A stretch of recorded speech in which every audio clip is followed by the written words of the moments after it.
It's my life. Lazy.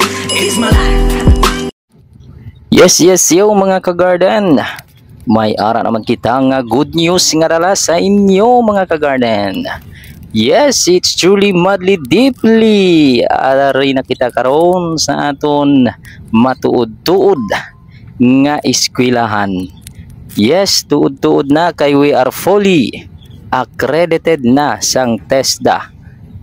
Ang Skills Masters Academy SMAC Corporation is a truly madly deeply accredited schools or training school ni TESDA. Kag may ara na kita tatlo ka qualification nga pwede ninyo makuha o kun maeskwilahan o kun matrainingan diri sa aton nga eskwelahan. Ini ang una, agricultural crops production in situ. Ikaduha, agro-entrepreneurship in situ.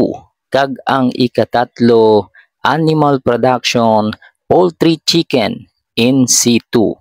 You heard it right mga kagarden. Hindi lang isa, hindi lang duha, kundi tatlo ka qualification o kun in situ ang inyo sarang makuha o kun matriningan diri sa aton eskwelahan. Ang Skills Masters Academy Corporation. Diri lamang ini nahamtang sa Malusgod 3rd Pototan, Iloilo, beside o kun kilid lang sang St. Vincent Senior High School. Gani ka rin na, kag magbisita. Agud malingaw man kamutan aw kag isip sang amon mga tanom diri nga nagaidas lang pareho sini. Ara, para bisan kamo man mismo makapili kag makalantaw kung anong mga balatian kag mga kinahanglanon sang aton nga tanong.